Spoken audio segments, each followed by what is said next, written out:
Imagine that you are in the Himalayas. You are away from the madding crowd. There is nobody around for several kilometers. So you are walking along a track. You can see snow peaks in the distance. The snow peaks in Himalayas have human names like Annapurna, Nanda Devi, and so on. Sometimes there is a cloud around the peak. The top of the peak can be seen through the clouds.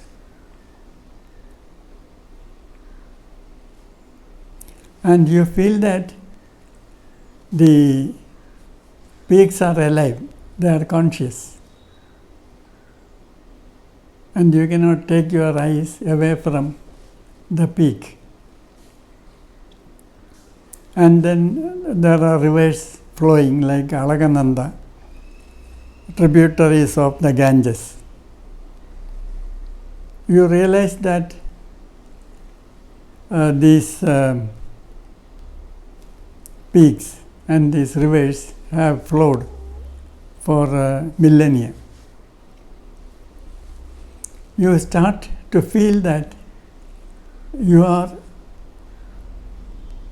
all of these, and that all of these mountains and rivers and peaks and all these things are you. This is not the full spiritual experience. This feeling of oneness with nature is called the aesthetic state or the aesthetic stage. And then you feel that you are so insignificant. You exist only for maximum 100 years. Your life is like a storm in a teacup. It makes a little difference from the point of view of the time of these peaks and these rivers which have flowed for millennia. And then you lose all self-concern, and then the mind becomes extremely quiet. This disappearance of the self is what is called spirituality. Those who try to save the self will lose it. The self and the self processes are the block to spirituality. I avoid using the term yoga. Not that I have anything against the concept of yoga. Yoga sort of equates the self with non-self. Yoga is a word which has come from the Indo-Aryan vocabulary. It is related to the Latin word jungere, means to join. So the individual self joins with the Supreme Soul. So it is a kind of joining of two equals. It is not dissolution of the self. It is rather making it more strong by uniting with the Supreme. Now people ask, what about Patanjali? Patanjali defines yoga as chitta-vritti nirodha. That is, yoga is stopping thoughts or stopping the mind. My idea of spirituality is not stopping the thoughts, but you are losing self-concern, and therefore the mind becoming very quiet, and the thoughts stopping by themselves. Not that you do something to get something or to save the self, but you realize the futility of all self-effort. You don't forcibly do anything. So that is why I prefer to use the term Holigration rather than yoga. Then people ask, what about walking meditation? What about color meditation? What about Kundalini meditation? I think there are other more apt words. For example, there is mindfulness. When you focus the mind on one single point or object, it is called concentration. When you, on the other hand, fix the mind on a group of objects or an act, a prolonged act, it is called mindfulness. Why misuse the word meditation for such things? Many people have a fancy for the word meditation.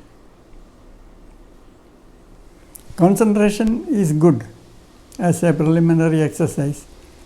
Mindfulness must be differentiated from self-consciousness.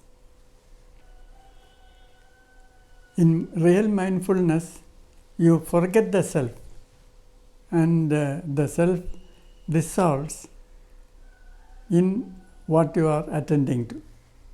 In self-consciousness, on the other hand, you are more conscious of yourself rather than the object of mindfulness. That is the difference.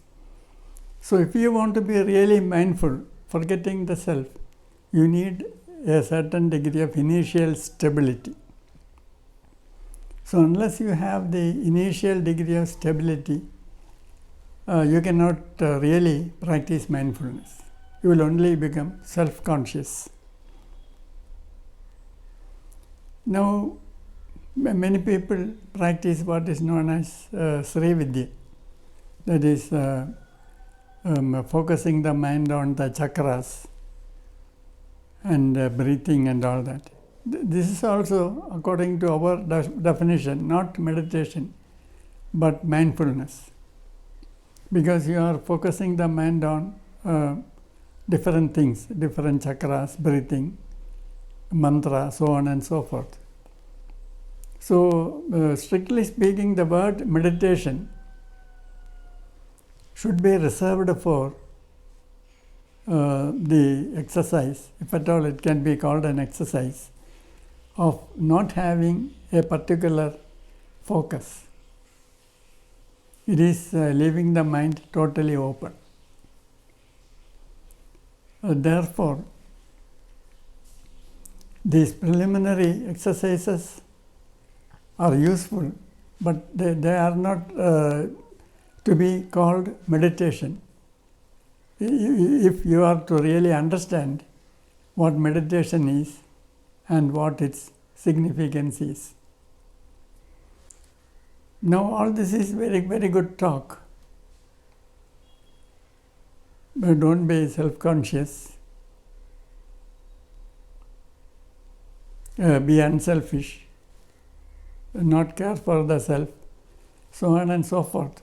But are these things practicable? They are just ideas.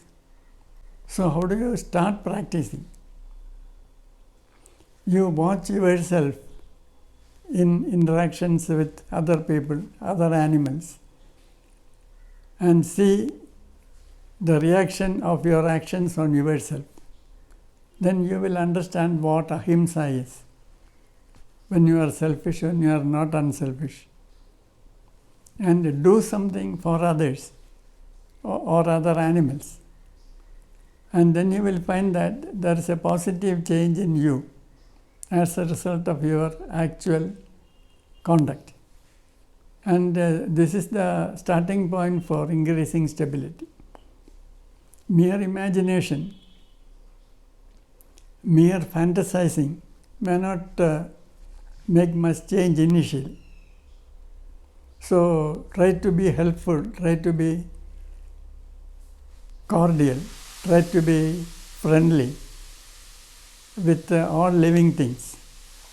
And that is non-violence. And that is the beginning of all real spiritual practice. And when you have gained some degree of stability, you can try mindfulness. And then you also differentiate between real mindfulness as against self-consciousness. And when you have progressed in mindfulness practice, you are ready to start meditation.